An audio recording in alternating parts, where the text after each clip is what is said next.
বিসমিল্লাহির রহমানির রহিম।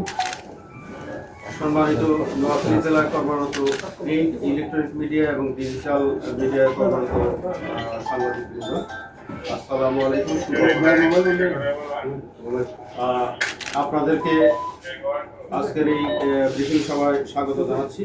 আপনারা ইতিমধ্যে জেনেছেন যে বেগমগঞ্জ থানা পুলিশ কর্তৃক প্রায় ৮০,৩৬০ পিস ইয়াবা উদ্ধার হয়েছে আজকে ভোর রাতে।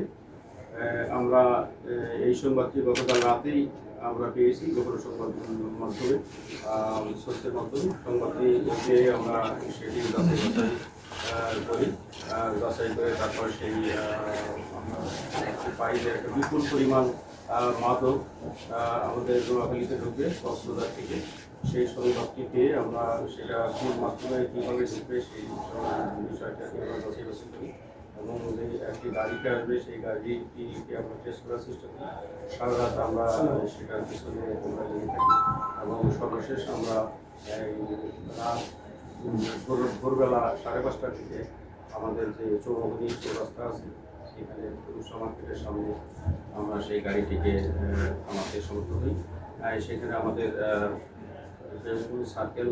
সার্কেলের ডিরেকশন এসপি থানার অফিসার ইনচার্জ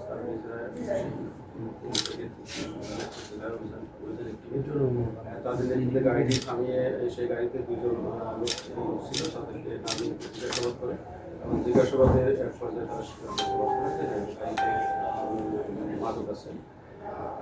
তারপরে তাদের নাম পাওয়া যায়, একজন নাম পারভেজ আর একজন বিপ্লব, উভয়ের বাড়ি চকরিয়া কক্সবাজার।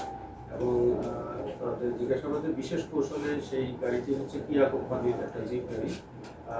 সেই গাড়ির ব্যাগডালা পিছনের দরজার সাইডে বিশেষ কায়দায় লুকিয়েছিল প্রায় 41টি সাদা কষ্টের পুরানো কাগজের প্যাকেট, যার ভিতরে প্রতিটি প্যাকেটে এরকম 10টি করে জিপার পলিথিন প্যাকেট এবং এর ভিতরে গড়ে 196 ইয়াবা ট্যাবলেট এর ভিতরে।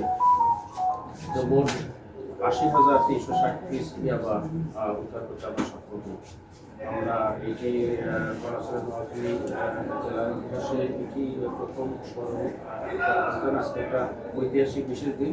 আজকে জুলাই শহীদ দিবস এবং এই ঐতিহাসিক দিনে আমরা আপনাদেরকে একটা সুখবর দিতে পেরেছি যে এই ইয়াবাগুলি পরিপূর্ণভাবে সম্পূর্ণ কিন্তু নোয়াখালী জেলার এটি নোয়াখালী যারা গ্রাহক আছে এই মাদক পানির গ্রাহক তারা কিন্তু এটা ব্যবহার করতে হবে। সেখানে সেটিতে আমরা একটা প্রতিবন্ধকতা তৈরি করতে পেরেছি বলে আমাদের একটা সন্তুষ্টির জায়গা রয়েছে। ধন্যবাদ আপনাদের।